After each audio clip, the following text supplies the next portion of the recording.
Thank you, Vagesh. Thank you to the entire team of CII. I know I'm standing between you and your lunch, so I'll try and keep this as brief as I can. Firstly, my apologies for showing up late almost by half an hour, 40 minutes. It was because of Vagesh Dikshit, who had actually, Vagesh, I'm blaming you. Because he had set up multiple meetings before this event, so therefore I'm delayed. It's purely because of the CII chairman, not my fault.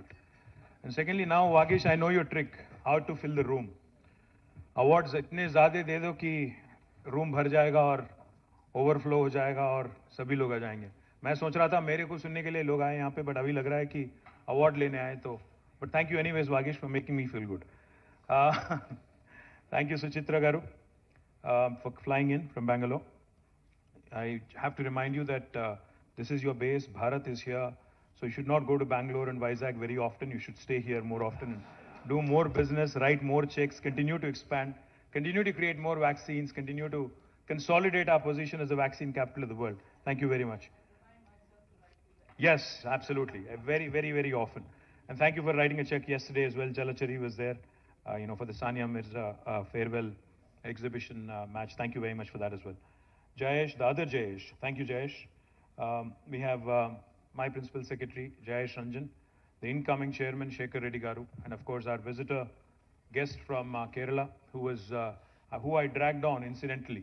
Because, he was telling me some very interesting things, so I thought you all should hear from, a gentleman who's investing in our state, a gentleman who values our state, and who's been doing tremendous things and creating tremendous employment opportunities in our state as well. So thank you, Sabu Jacob Garu, for all the kind words you had and for all the nice things you've said about our state, investment situation, etc. here.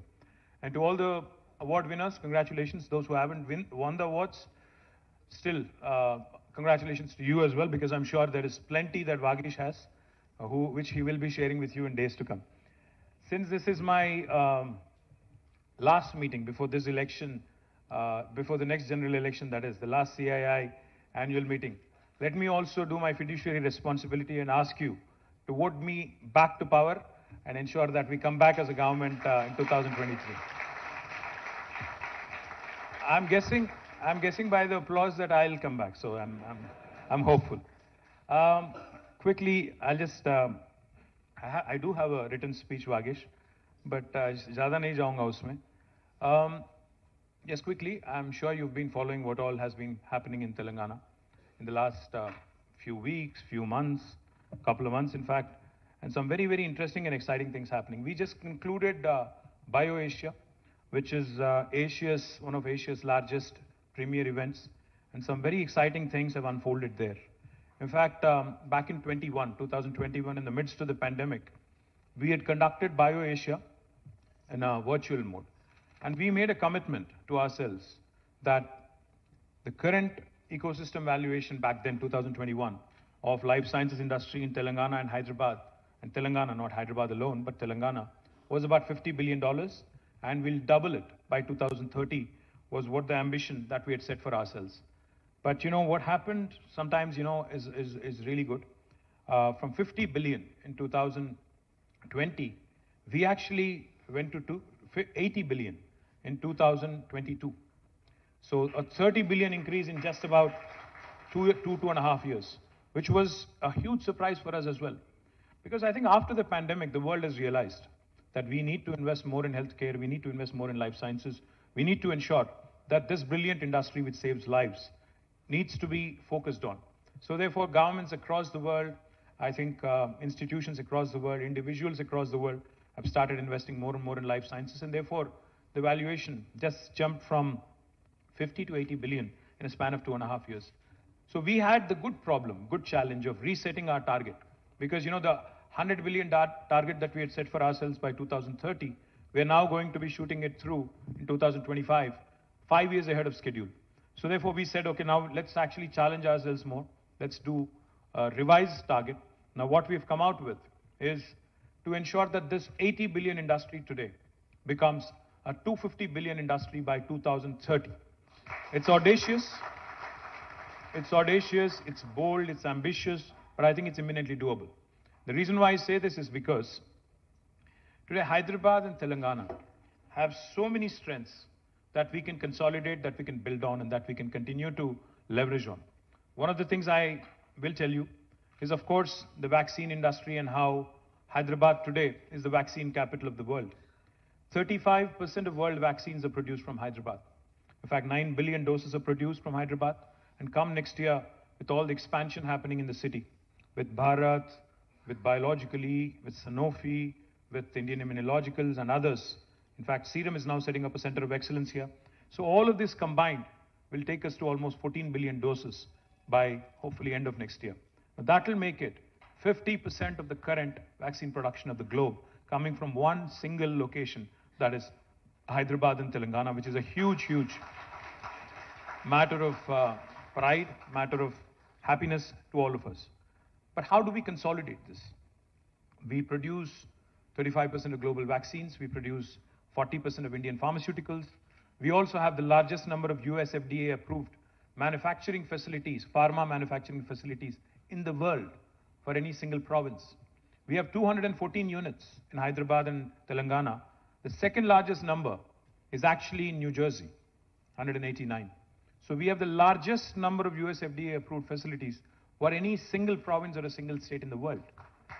Also, with the blessings of our Honorable Chief Minister, we had launched the Telangana Medical Devices Park in Sultanpur in Patancheru. Now that is shaped up really well.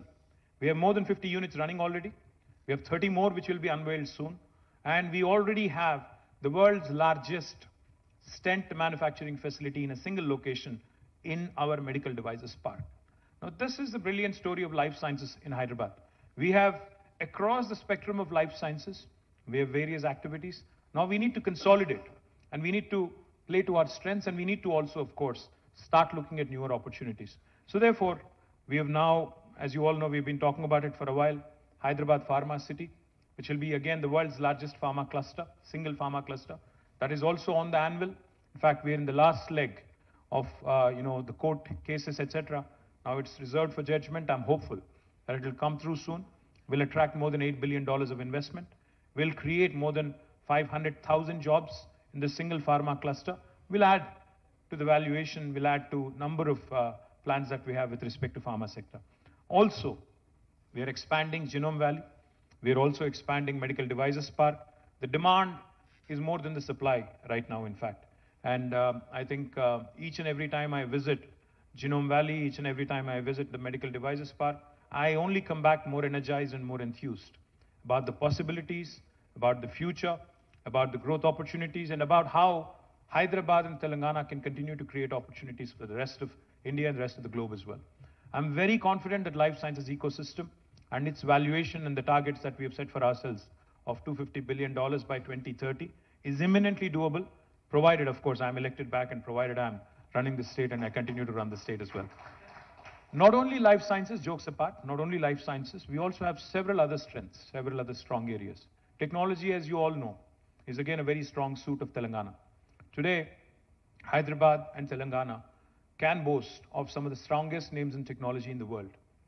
Just before I came into this room, I was talking to a UK-based company called Deliveroo.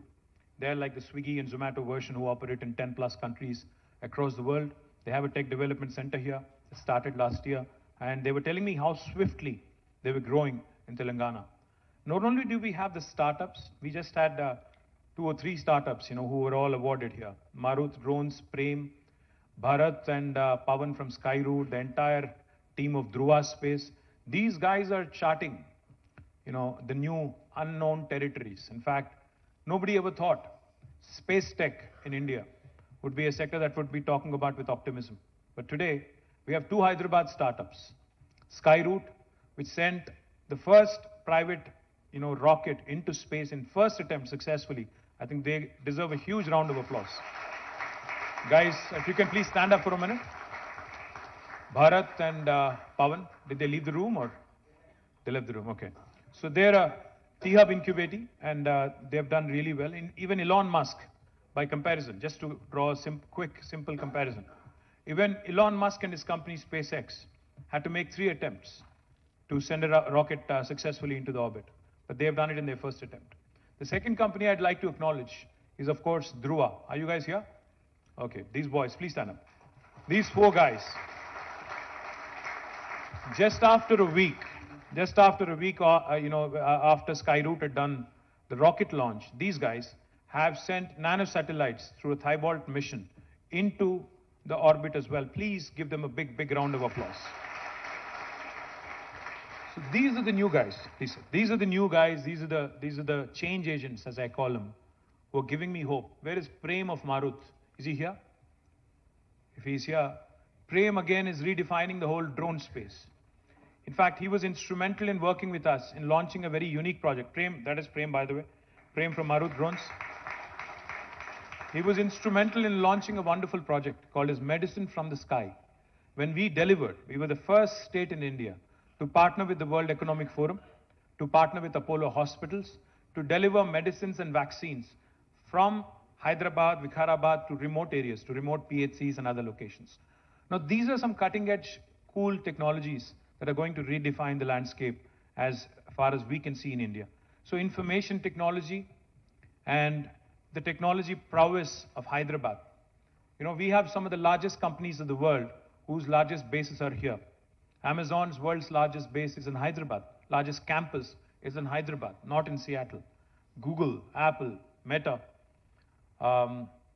Microsoft, of course, and Salesforce, Uber, Micron, Qualcomm, all of these companies, their second largest basis in the world outside of their headquarters is right here. In fact, we have more than 1 million people working directly in technology from Hyderabad. Now, what does this do? On the one hand, we have strong presence in life sciences where we have more than 450,000 people working in the life sciences area. And we have technology where we have more than 1 million people working right here in Hyderabad. We all know how pervasive technology is in today's world, because technology has literally not left any sphere of life untouched. We live in a world, where devices talk to each other. We live in a world of interconnected devices. The day is not very far for those of us who are over 40 and over, into the middle age.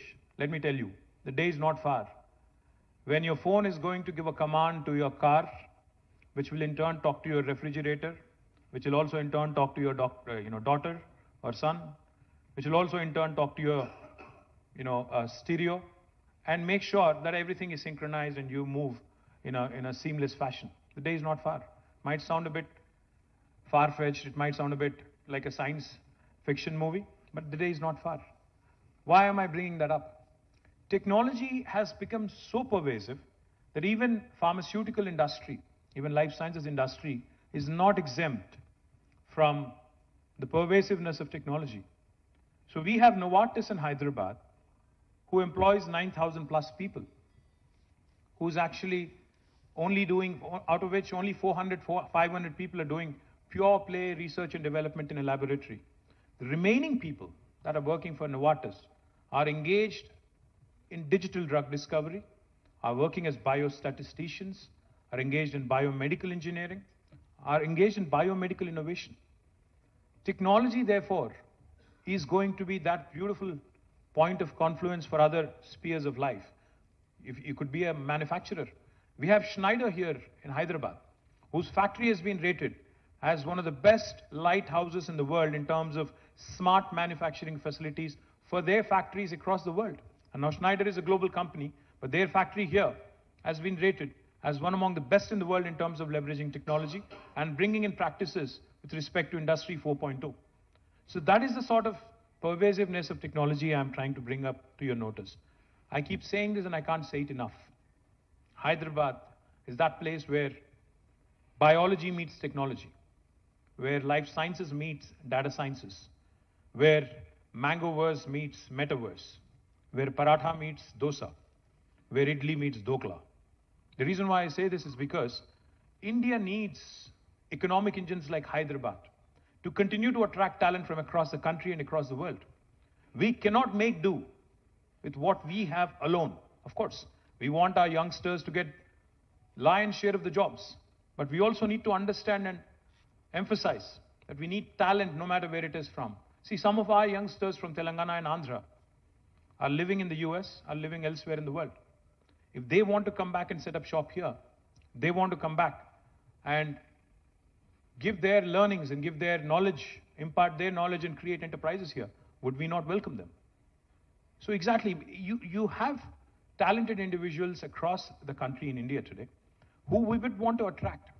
In fact, the point of confluence, technology plus other spheres of life, as I was pointing out, has become so pervasive that today if you look at the world order, the largest book seller in the world does not own a bookstore. The largest transporter in the world does not own a single vehicle. And the list goes on. Uber, Amazon, neither of them actually have any physical assets in terms of the business they actually are engaged in. So what we need to understand is how paradigms are being redefined, how new business opportunities are emerging. So therefore, Telangana government, understanding this fully and wanting to leverage sustainable mobility, the electric vehicle revolution that's unfolding, we have now launched the Telangana Mobility Valley. Because we understand the automobile of the past was all about design, was all about how robust it should be, how reliable it should be, etc. But the automobile of today, the electric vehicle that we all have taken a fancy to, is nothing but a computer on wheels. It's largely technology and electronics in the machine, and very little hardware if you ask me. So therefore, this Telangana Mobility Valley that we have launched in 4 different clusters around Hyderabad. Manufacturing in Zahirabad, I'm thankful to Mahindra & Mahindra, who have recently announced a 1,000 crore investment.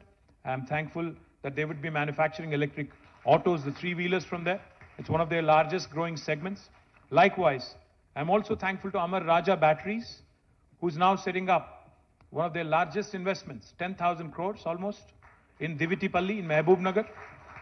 And I'm also thankful to several other operators who've signed on to create this vibrant mobility valley. What Genome Valley has done to the life sciences industry, I'm pretty confident that the Mobility Valley will do to the sustainable mobility industry, and Hyderabad will become the nucleus in India of this specific industry, which has an immense potential in the decades to come, in the years to come. I'm very confident, and those of you who are looking at, in fact, I met several entrepreneurs now, or battery makers, charging infrastructure makers, etc., and even lithium-ion, cell manufacturers, etc.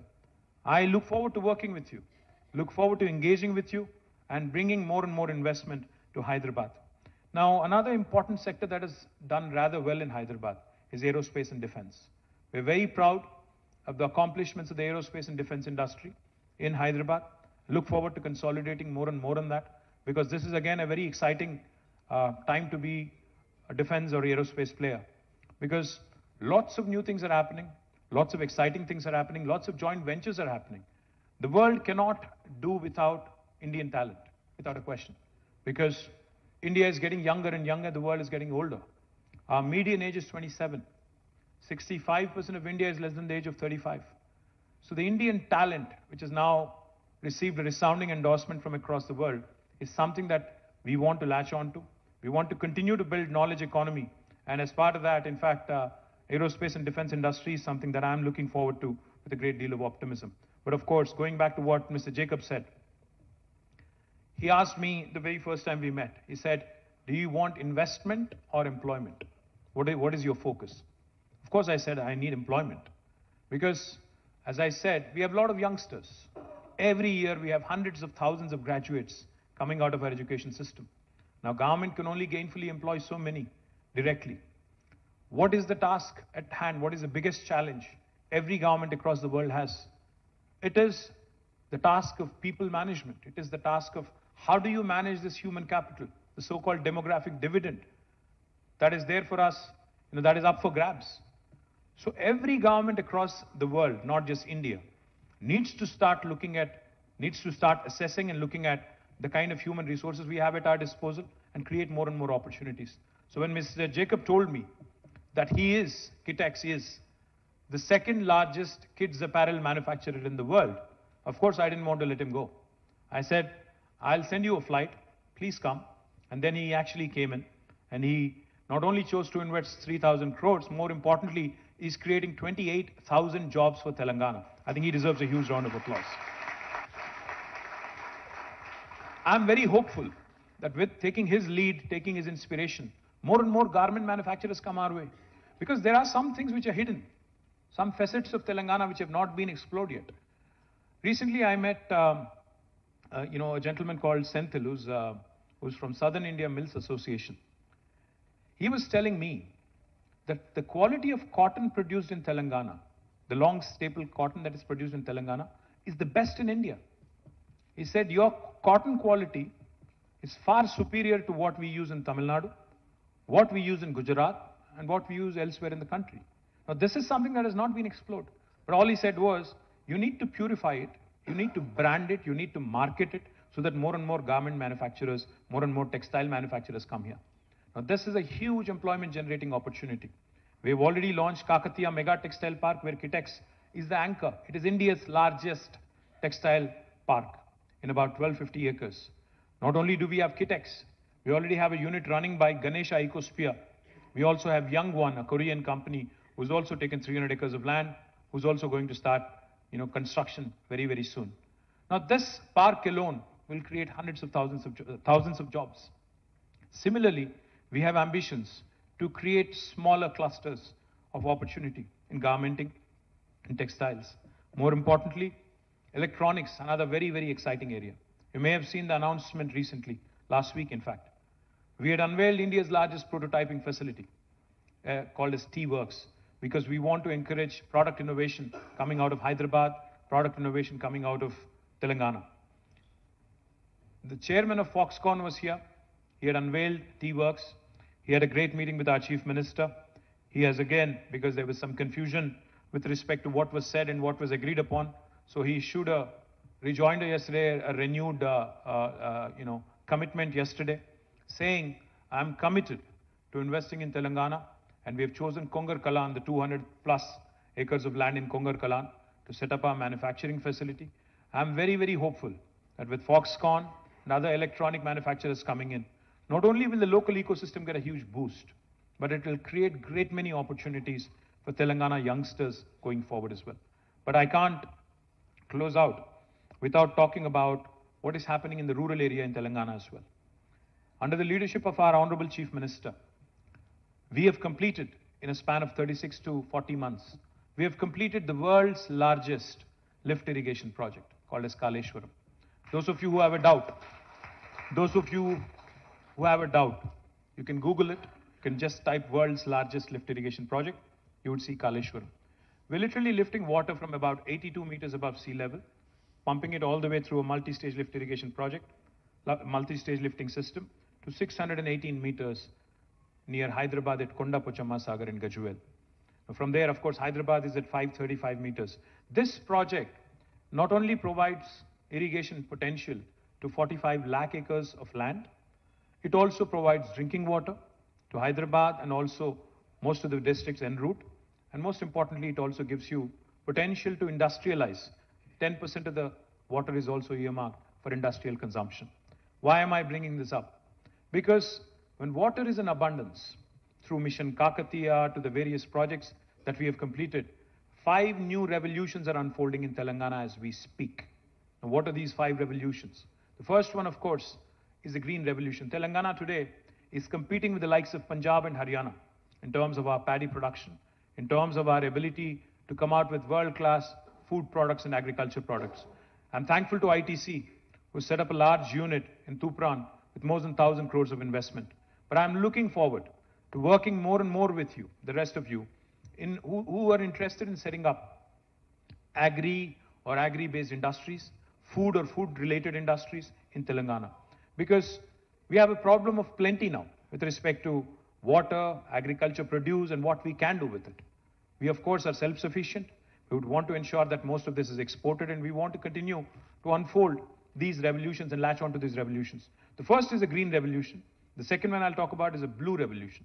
Telangana today, because before the formation of the state, when somebody used to talk about aqua, we used to think about Godavari districts, Bhimavaram and thereabouts. But today, Telangana is the #1 state in India for inland fisheries. Because of all the rejuvenation that has happened in the lakes and tanks, 46,000 lakes and tanks in Telangana through Mission Kakatiya. And because of all the new reservoirs that have been built as part of Kaleshwaram, as part of other irrigation projects, we have become the #1 state today in India for inland fisheries. Now, what does this do? Today, my district, Sirsila, Rajanna Sirsila, has become a hub for aqua-based industries. Now, we have companies such as Fishin, CP Foods, which is a Thai-based company. Fishin is an American company, who are wanting to come there and set up cage culture and culture tilapia fish, export 100% to the United States. Now, these are opportunities, again, which I also want you to kindly explore, because we have fantastic fiscal incentives. We have the ability to customize packages for you. Please explore these as well. The third revolution that's unfolding in Telangana, besides the green and blue, is pink revolution. Pink revolution is not that of my political party, but of course that also is true. Pink revolution is the meat processing industry that's flourishing in Telangana because of the improvement in the number of livestock, because of a program that we have taken called as a sheep rearing. You know, our chief minister says something very interesting.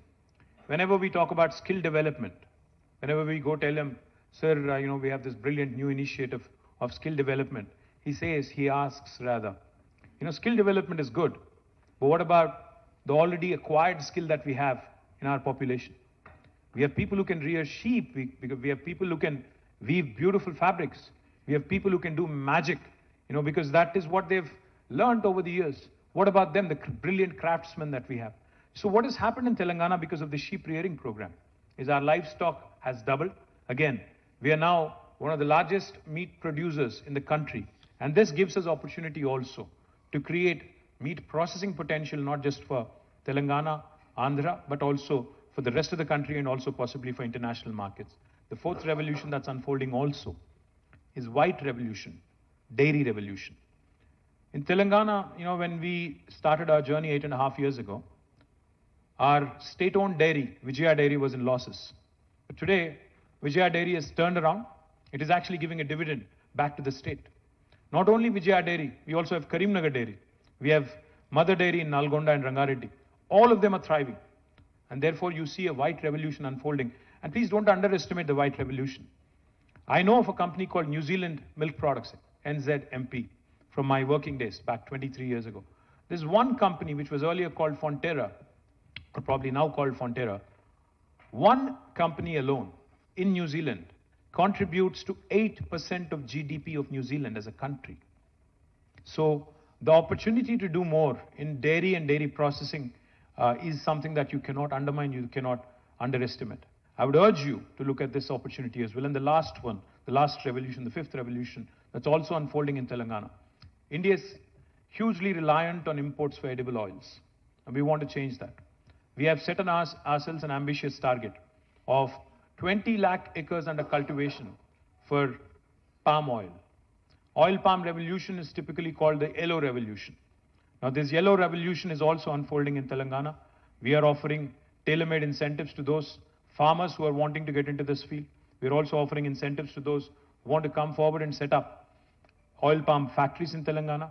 So with these 5 revolutions, green, blue, pink, white, and yellow, Telangana's rural hinterland is also going to see an explosion of industrialization. And I urge all of you, promising entrepreneurs, settled entrepreneurs and enterprises in this room, industrialists in this room, to start looking at opportunities in the hinterland as well. Of course, life sciences is exciting, technology is exciting, electronics, textiles, garments is exciting, aerospace is equally exciting, logistics, education, there's a number of other fields which are exciting. But I think these 5 revolutions together between them have the potential to create opportunities for millions and millions of youngsters. And to harness all these 5 rural revolutions, like I just mentioned, Telangana is also creating special food processing zones, like how we have IT SEZs in Hyderabad. We are creating special food processing zones with customized incentives. So those of you who are interested, I remember a day when I was a kid in school, when Hyderabad was the nutraceuticals capital of the country. I remember कि हमें एक बार excursion पे ले गए थे, बस में बैठ के हम लोग गए थे, शायद काटेदान था या कुछ और था या उप्पल था, याद नहीं है। एम्प्रो बिस्किट फैक्ट्री गए थे हम लोग, पता नहीं एम्प्रो है कि नहीं, आज याद भी नहीं है। जाते ही वहां पे पूरा खुशबू, वो बिस्किट वाला खुशबू आने लगा, अच्छा लगा। आज कहीं वो खुशबू नहीं मिलती है। So my point is, we had our strength, we had our, presence in nutraceuticals in a big way. We need to find it again. We need to start latching onto those opportunities as well. The last thing I'll say, of course, it's easy to criticize, it's easy to say a lot of things. India as a country, needs to prosper, needs to grow. But if it needs to grow, then union government also needs to start looking at performing states, looking at states that are doing well, encouraging them, because ultimately India is a union of states. India, as defined by the Constitution, by the way, this is not my definition, is a union of states. And a federal republic, unless we play to our strengths, unless we empower our states, unless we incentivize performing states and also encourage non-performing states, we would be doing a great disservice to the ambition that we have for ourselves. You know, it's all good to give beautiful slogans. Make in India is a good slogan. But has it translated into reality? I had a meeting with the All India Medical Devices Association as part of the BioAsia program. The gentleman who heads AIMED, his name is Dr. Rajiv Nath. He told me, sir, we had 1,200 units in the past. Now 600 have shut down. We only have 600. We need to ask ourselves some hard questions. We need to introspect. We need to start asking questions such as, why is it easy for us to manufacture in China, import it thousands of kilometers, still sell them cheaper than our manufacturing, than locally manufactured goods? We need to have commonsensical answers to that. What about our duty structures? What about the availability of raw material? What about our illogical, conditions that not conditions, but in fact roadblocks that we put in the way of our entrepreneurs prospering and competing with the rest of the world? My humble request through this forum to all the industry here, to the people who have the ears and who have the ability to get an audience with Prime Minister and others, please tell them that there are states that are doing well, and if only the rest of India can possibly also do equally well, we would have already been a 5 trillion economy. If the rest of India actually did as well as Telangana did, I'll back it up with numbers. When we started our journey in 2014, our per capita was 1,24,000 rupees. Today, our per capita is 3,17,000 rupees. Our gross state domestic product back in 2014 was 5,06,000 crores. Today, it is 13,27,000 crores. On both these counts, we have risen. We have enhanced by 155 and 162%. The rest of India, unfortunately, did not do as well as we did. If only the rest of India did as well, we certainly would have reached the ambition of 5 trillion target in 2022 itself. Unfortunately, even though we are a performing state, we are penalized. Hyderabad Pharma City, which will be the world's largest pharma cluster, will not receive support from the government of India. Kakatiya Mega Textile Park, which is the largest park in India for textiles, has zero support from government of India. We will not receive new manufacturing clusters for electronics. We do not receive, we were promised in the Act, Andhra Pradesh Reorganization Act, that industrial corridors would be promoted. Special incentives would be given for industrialization in the state of Telangana and Andhra. I speak for both states. Unfortunately, they have not materialized in 9 years.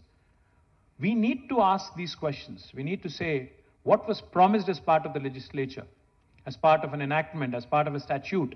If that is not honored, then where is the sanctity of calling ourselves the world's largest democracy? If we, in the abode of democracy, in the temple of democracy, the promises made are not kept, what is the sanctity of this institution then? I'm asking a very serious question. My humble request to Government of India is, we may not be affiliated with you politically. That's the beauty of democracy. Not everybody is going to like you. I'm sure there are a lot of people in this room who don't like me. Fine, so be it. But the point is, beauty of democracy is divergence of opinion, divergence of our country, diversity of our country, the heterogeneity of this brilliant country. आप कौन होते हो decide करने वाले कि किसको क्या पहनना चाहिए, किसको क्या खाना चाहिए, किसको क्या बोलना चाहिए? ये कहां की रीत है? All I'm saying is, if you understand that India is a union of states, and if stronger the state, stronger the country, then encourage and pat us, incentivize performing states moving forward. Only then we'll see India as a first world country. Thank you very much. Jai Telangana, Jai Hind.